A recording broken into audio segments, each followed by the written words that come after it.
आइए बच्चों, आज हम लोग केमिस्ट्री का 12वां क्लास पढ़ने जा रहे हैं। जैसा कि आप पहला प्रश्न देख रहे हैं, जब किसी क्षार को लिटमस विलियन में डाला जाता है। पहला पॉइंट ये हम आपसे पूछना चाहेंगे कि विलियन का मतलब क्या होता है। विलियन मतलब होता है घोल। जब आप चीनी और पानी को घोलते हैं तो वो एक घोल बन जाता है। तो विलियन का मतलब क्या होता है, घोल। और विलायक का मतलब क्या होता है, जो अपने में घुला ले। जैसे चीनी पानी जब घोलते हैं तो चीनी पानी को घोलने के बाद कौन सा रूप आप देखते हैं, पानी देखते हैं कि चीनी देखते हैं। इसका मतलब क्या चीज किसमें घुल गया, तो चीनी यहाँ पर जो हो जाएगा वो आपको विलय हो जाएगा, और पानी घुला लिया अपने में, इसलिए वह एक विलायक हो जाएगा। प्रश्न समझ में आया। जो अपने में घुला लिया वो विलायक कहलाएगा, जो भाग लिया उसको विलय कहेंगे, और जब पूरा तैयार हो जाएगा तो उसको विलियन कहेंगे। तो विलियन मतलब क्या होता है, घोल होता है। विलियन का मतलब घोल। तो कहता है कि जब किसी क्षार को लिटमस विलियन में डाला जाता है, जरा प्रश्न को पढ़िएगा, जब किसी क्षार को तो उसका रंग कैसा हो जाता है, नीला। तो उसका रंग कैसा हो जाता है, नीला। हम प्रश्न क्या बताया आपको, जब किसी क्षार को, जब यहाँ किसी कट कर दीजिए, जब क्षार को लिटमस विलियन में डाला जाता है, जरा बोलिएगा। देखिए, आप लोग को प्रश्न जो मतलब भूलते हैं उसका कारण ये है कि आप लोग डायरेक्ट क्वेश्चन को पढ़ देते हैं। क्वेश्चन को जरा थिंक करके पढ़िए।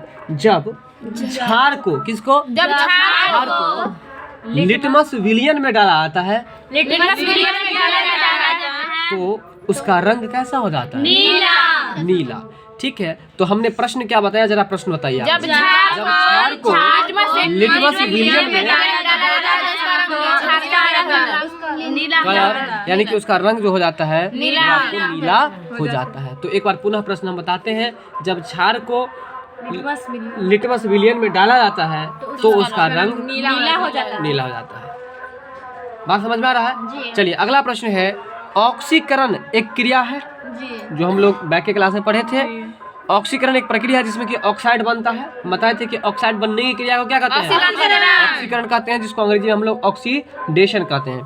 तो ऑक्सीकरण की क्रिया जो होती है उसमें आपको करा किसकी क्षति होती है, क्षति मतलब लॉस, क्षति मतलब लॉस। ऑक्सीकरण की क्रिया में किसकी क्षति होती है, इलेक्ट्रॉनों की। तो बताइए कि इलेक्ट्रॉन पर कौन सा आवेश होता है, बिल्कुल सही बात है, इलेक्ट्रॉन पर ऋण आवेश। तो बताइए कि इलेक्ट्रॉन नाभिक में रहता है या नाभिक के चारों ओर चक्कर लगाता है। तो बताइए कि ऑक्सीकरण में किसकी क्षति होती है, इलेक्ट्रॉनों की क्षति होती है।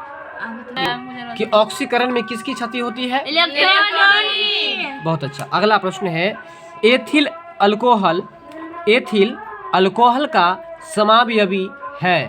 प्रश्न क्या है, एथिल अल्कोहल जी, एथिल अल्कोहल का समावयवी आपको है डाइमेथिल ईथर, यानी कि एथिल अल्कोहल का समावयवी क्या है, तो डाइमेथिल ईथर है।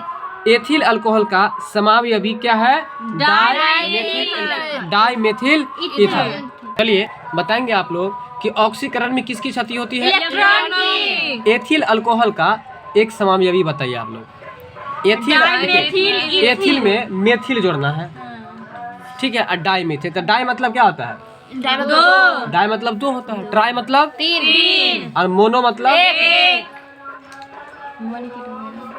ठीक है। तो चलिए, एथिल अल्कोहल में जो समावयवी होता है वो आपको एथिल से जोड़ दीजिएगा मेथिल, और इसके बाद डाई लगा दीजिएगा, यानी कि डाई मेथिल ईथर।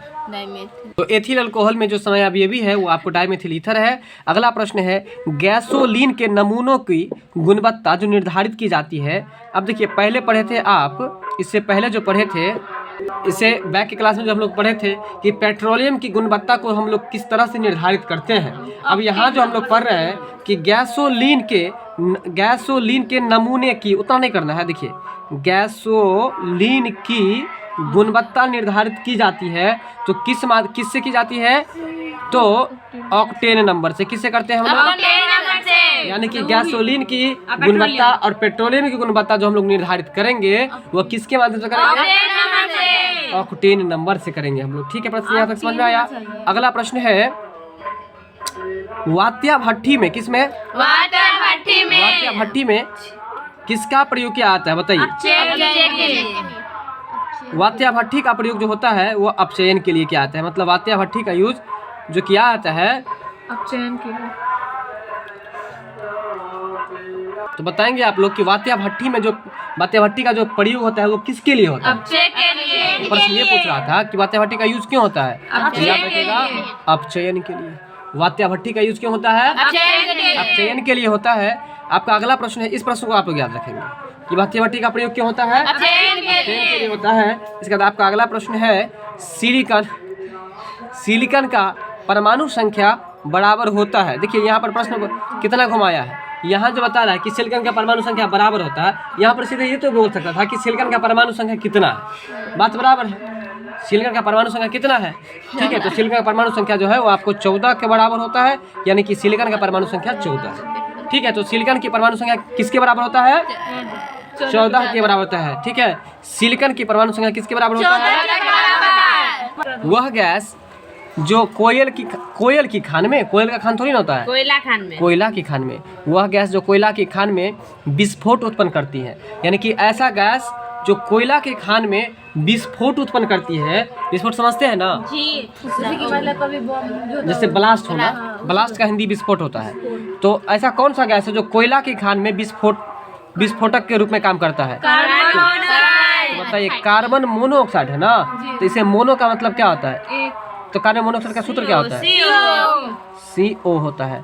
और ये सही बात भी है, हमने आपको पहले ही बताया है कि जब आप खाना बनाते हैं या आप कोई मतलब कि घूरा लगाते हैं तो उसमें से जो धुआं निकलता है वो कौन सा गैस निकलता है?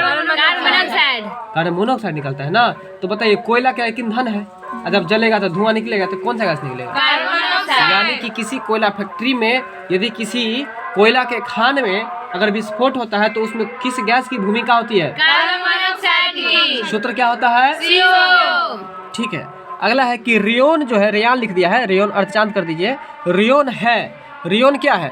तो देखिए, रेयोन जो है एक मानव निर्मित तंतु है। रेयोन क्या है? रेयोन क्या है? मतलब रेयोन जो है आपको मानव के द्वारा बनाया गया एक तंतु है। रेयोन क्या है? देखिए, मानव सबका ही भाषा खराब रहता है ना, एक दूसरे को क्या बोलता रहता है?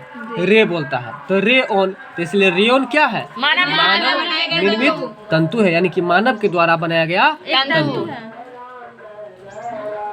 अब देखिए, ये प्रश्न पहले पढ़े हैं आप लोग कि परमाणु का रासायनिक गुणधर्म, परमाणु का रासायनिक गुणधर्म जो निर्धारित होता है किसके द्वारा होता है भाई?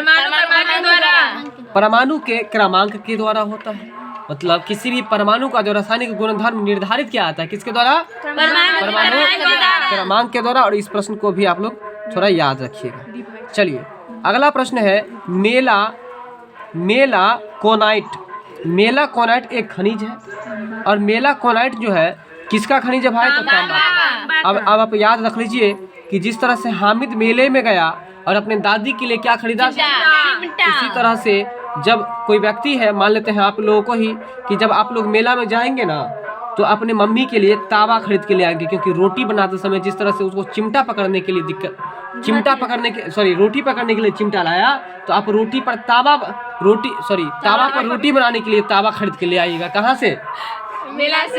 मेला से। इसलिए याद रखिए। तो बताएंगे आप लोग कि अगर प्रश्न पूछ दे कि मेलाकोनाइट क्या है, यह एक खनिज है।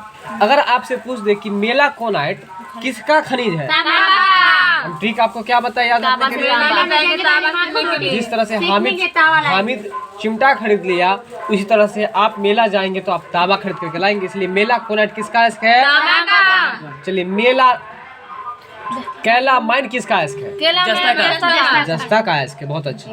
अब बताएंगे आप लोग कि भारी जल, तो भारी जल का सूत्र क्या होता है? D2। Very good. भारी जल का सूत्र क्या होता है? D2। तो यहाँ पर लिख दे D2, कोई दिक्कत नहीं। चलिए, भारी जल के साथ नाभिकीय संयंत्र में क्या उपयोग किया जाता है बताइए तो? भारी जल के साथ नाभिकीय संयंत्र में किसका उपयोग किया जाता है? कैडमियम का।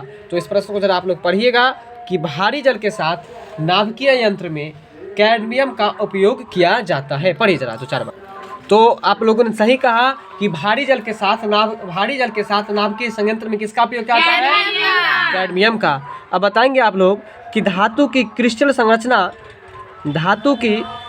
संरचना का अध्ययन जो होता है वह किस तकनीक के द्वारा होता है? तो पहले आप लोग ये बताइए कि एक्सरे का हिंदी क्या होगा?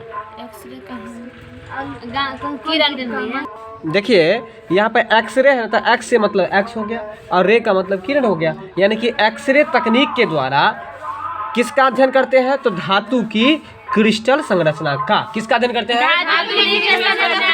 धातु की क्रिस्टल संरचना का अध्ययन जो हम लोग करते हैं वो किस तकनीक के द्वारा करते हैं? एक्सरे तकनीक के द्वारा हम लोग करते हैं। तो एक बार पुनः प्रश्न जरा बताएंगे आप लोग। प्रश्न है आपका कि धातु की क्रिस्टल संरचना का जो अध्ययन करते हैं वह किस तकनीक के द्वारा करते हैं? आप प्रश्न बताइए।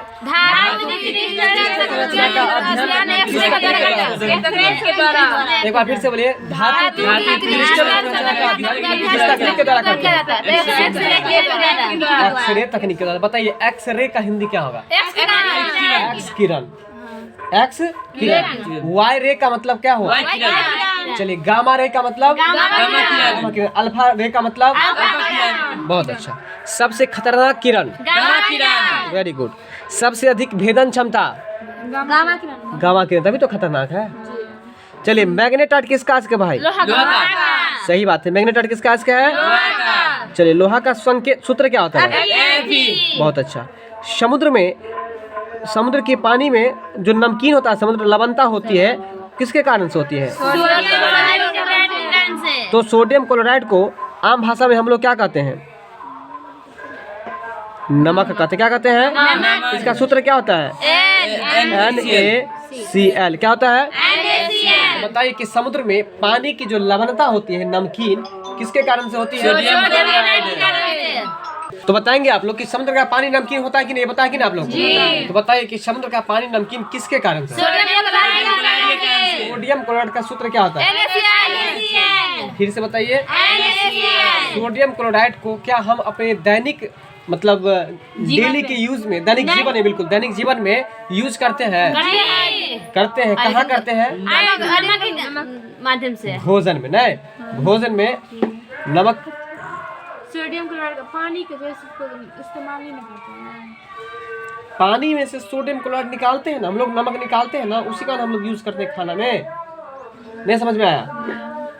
अगला प्रश्न है आपका, नाभिकीय रिएक्टर के विनिर्माण में। देखिए नाभिकीय रिएक्टर के विनिर्माण का मतलब होता है दूसरी बार निर्माण करना। विनिर्माण का मतलब क्या होता है? दूसरी बार विनिर्माण करना। तो दूसरी बार जो विनिर्माण करते हैं उसमें क्या चीज चाहिए? उसके लिए कोबाल्ट चाहिए। क्या चाहिए? कोबाल्ट। तो नाभिकीय रिएक्टर के विनिर्माण में क्या अनिवार्य है? कोबाल्ट। आप लोग ऐसे बोलेंगे कि नाभिकीय रिएक्टर के विनिर्माण में कोबाल्ट अनिवार्य होता है। नाभिकीय आवश्यक होता है। हाँ बिल्कुल अनिवार्य होता है। तो नाभिकीय रिएक्टर के विनिर्माण में किसका आवश्यक होता है? बहुत अच्छा। अब बताएंगे आप लोग कमेंट्स करके कोबाल्ट किस विटामिन को कहा जाता है? विटामिन B12 को। किसको कहा जाता है? विटामिन B12 को। अब बताएंगे आप लोग कि कौन सी धातु है जो विद्युत का सबसे खराब चालक है? पहले ये बताइए सबसे अच्छा चालक है। Very good. सबसे खराब चालक की अगर बात करें तो वो आपको कार्बन है, और सही बात भी है। कभी कभी जब आपकी घर में बिजली नहीं आती है, सब एक दूसरे के घर में रहता है, आपके घर में नहीं आता, तो हम लोग बोलते हैं कि हो सकता है कार्बन तो नहीं लग गया है, यानी कि वो खराब चालक है, तभी तो लाइट नहीं आती है। तो इसलिए याद रखिए कि कौन सी धातु है जो विद्युत का खराब चालक है? तो बताइए। कार्बन है। कार्बन का सूत्र क्या होता है? कार्बन का स्वरूप ग्रेफाइट और हीरा। अगला प्रश्न है, वर्ष 1899 ईस्वी में अल्फा और बीटा पार्टिकल का मतलब हुआ, बताएंगे कोई? पार्टिकल का मतलब होता है कण। क्या होता है? कण। यानी कि अल्फा कण और बीटा कण की खोज किसने किया? देखिए ध्यान रखिए, एक के साथ एक तीर से दो मतलब आपको काम हो जाएगा। यानी कि अल्फा और बीटा इस दोनों कण का खोज जो किया है एक ही आदमी किया है, और वो किया है आपको रदरफोर्ड किया है। रदरफोर्ड ने किया है। अनरेस्ट छोड़ दीजिए, रदरफोर्ड याद रखिएगा। और ये कब किए हैं? तो 1899 ईस्वी में किया है। तो बताएंगे आप लोग कि अल्फा कण का खोज किसने किया? वही बीटा कण का खोज किसने किया? कब किए? अच्छा, किस कण का खोज किसने किया बताइए? 1899 ईस्वी में किए थे। अब एक चीज और बता सकते हैं आप लोग कि रदरफोर्ड ने एक और खोज कौन सा किया? बोलिए। प्रोटीन बिल्कुल सही बात है, प्रोटॉन का खोज भी रदरफोर्ड ने किया है। चलिए अगला प्रश्न है कि मिट्टी में खारापन। सही बात है, किसी किसी पौधे को देखिएगा कि वो वृद्धि नहीं होता रहता है, किसी किसी आम के पेड़ को वृद्धि नहीं होता रहता है। हम लोग उसमें चूना लगा देते हैं या कुछ ऐसा पदार्थ रखते हैं तो फिर वह वृद्धि करने लगता है। ठीक है, यानी कि उसका पीएच जो है पीएच बढ़ जाता है, कभी कम जाता है, खारापन कभी बढ़ जाता है, क्योंकि मिट्टी के अंदर भी खारापन पाया जाता है ना। तो देखिए, मिट्टी में खारापन और जारियता की समस्या का समाधान किसके द्वारा किया जाता है? तो खेतों में जिप्सम के प्रयोग से। अगर खेत में जिप्सम का प्रयोग करेंगे तो आपका खारापन का समस्या और जारियता का समस्या खत्म हो जाता है। बताइए, मिट्टी में खारापन और जारियता की समस्या का समाधान करने के लिए आप किसका प्रयोग करेंगे? जिप्सम का। किसका प्रयोग करेंगे? किसका प्रयोग करेंगे? जिप्सम के प्रयोग के द्वारा आप इस समस्या को खत्म कर सकते हैं। आपका अगला प्रश्न है, सीसा किसके साथ अभिक्रिया करता है? सीसा किसके साथ अभिक्रिया करता है? तो सीसा आपको करता है HBr के द्वारा। किसके द्वारा? सीसा किसके साथ प्रतिक्रिया करता है? HBr के साथ प्रतिक्रिया करता है। तो बताइए, प्रतिक्रिया को हम लोग और क्या कह सकते हैं? अभिक्रिया कह सकते हैं। प्रतिक्रिया को क्या कह सकते हैं? और क्या कह सकते हैं? अंग्रेजी में कहे तो इसे हम रिएक्शन कहेंगे। क्या कहेंगे? रिएक्शन। तो ध्यान दीजिए कि एक बार पुनः फिर से कि सीसा किसके साथ प्रतिक्रिया करता है? HBr के साथ प्रतिक्रिया करता है। तो आएंगे आप लोग अगले प्रश्न पर। अभी जस्ट चर्चा किए थे हम आप लोगों को कि पौधों में प्रकाश संश्लेषण के दौरान कौन सी गैस निकलती है? गलत मत कीजिएगा। और लेती कौन सी है? अभी बताए थे कि प्रकाश संश्लेषण का अंग्रेजी क्या होता है? फोटोसिंथेसिस। और हम आपको बताए थे कि जब प्रकाश संश्लेषण इसका नाम ही है, जब आपका फोटो हम खींचते हैं तो पहले प्रकाश देते हैं ना। रात को जो वीडियो कैमरा जो बनता है तो पहले लाइट लेकर कैसे रहता है कि नहीं कैमरामैन से, तो पहले प्रकाश देते हैं। हेलो, जो बिल्कुल सही बोले आप, प्रकाश देते हैं, इसका सीन लेते हैं। इसलिए याद कर लीजिए कि प्रकाश संश्लेषण अंग्रेजी क्या होगा? फोटोसिंथेसिस।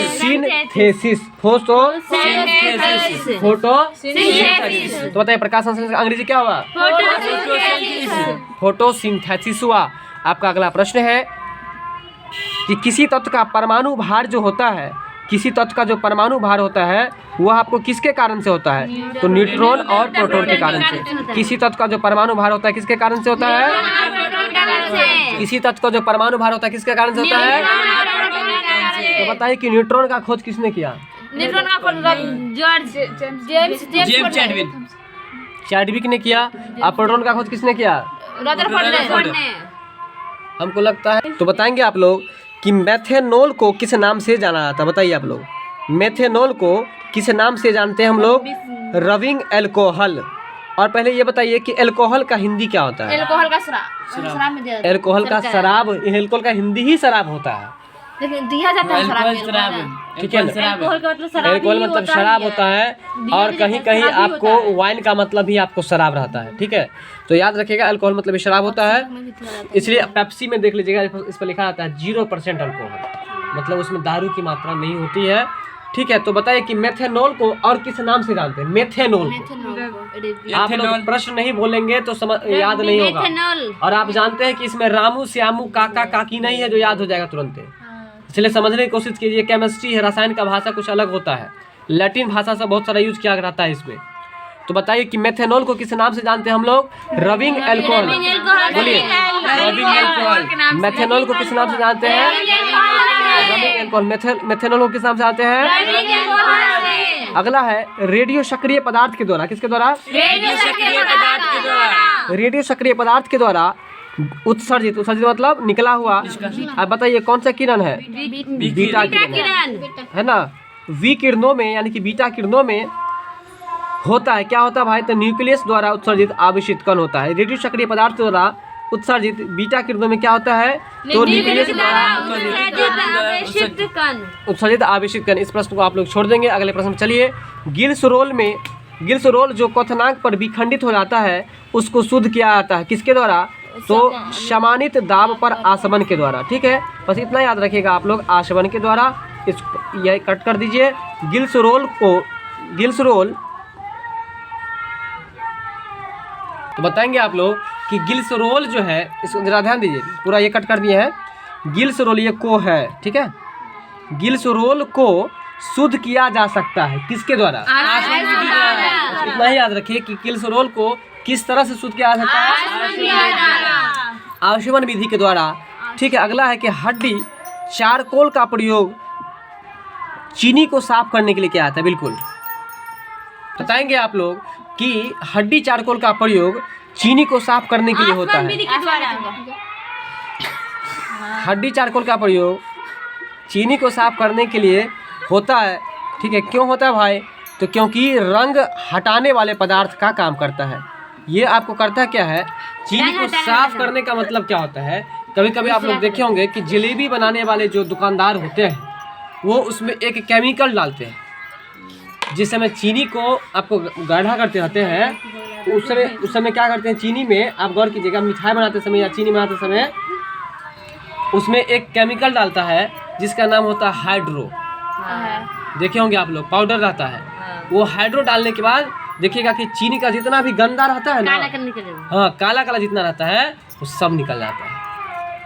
दूध डालने से बात समझ में कुछ आ रहा है कि नहीं समझ में आ रहा है? तो इसलिए याद रखिए कि चीनी को साफ करने में हड्डी चारकोल का प्रयोग जो किया जाता है वो क्यों किया जाता है? तो उसका रंग साफ करने के लिए। क्या साफ करने के लिए? अगर उसको साफ नहीं करेगा तो काला काला रहेगा। बात समझे? तो जरा ध्यान दीजिए, हड्डी चारकोल का प्रयोग चीनी को साफ करने के लिए क्या किया जाता है? क्यों? तो क्योंकि यह रंग हटाने वाले पदार्थ का काम करता है। कौन? हड्डी चारकोल। हड्डी चारकोल क्या करता है? हड्डी कर रहा है कि चीनी को साफ करने के लिए हड्डी चारकोल का प्रयोग क्यों किया जाता है? तो क्योंकि हड्डी चारकोल जो है आपको रंग हटाने का काम करता है। मतलब कि कलर उसमें जो कालापन रहता है उस सबको हटा करके पूरा फ्रेश कर देता है, तो हम लोग को उजला नजर आता है।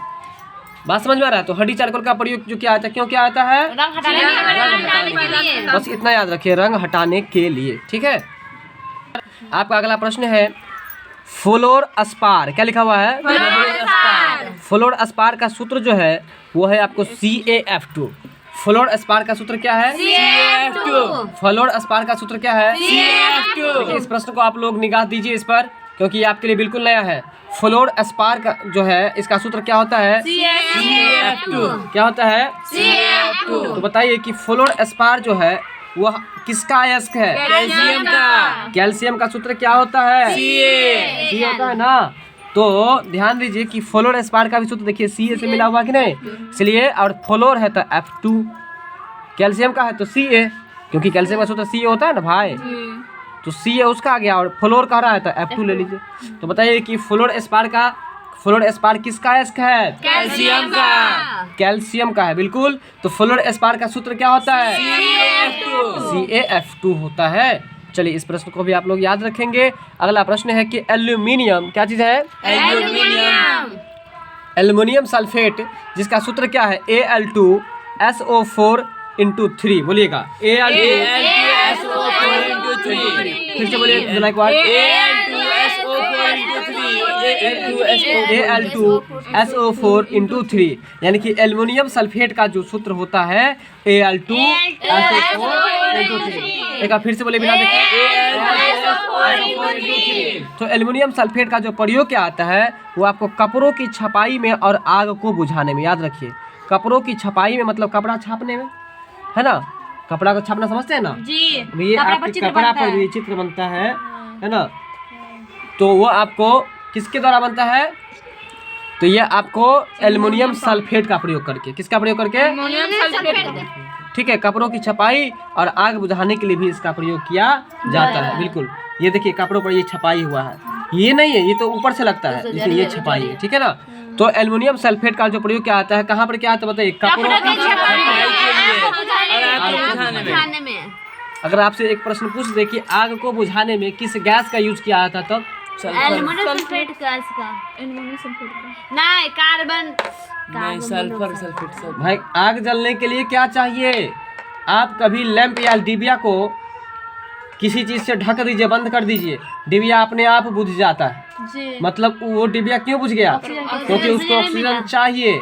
और क्या उसके अंदर में चला गया कि वो बंद हो गया? ऑक्सीजन नहीं गया और उसके अंदर में कार्बन डाइऑक्साइड था, इसलिए बंद हो गया। इसलिए आग को बुझाने में कौन सा गैस चाहिए? बताइए, वेसेमर प्रक्रम से क्या बनाया जाता है?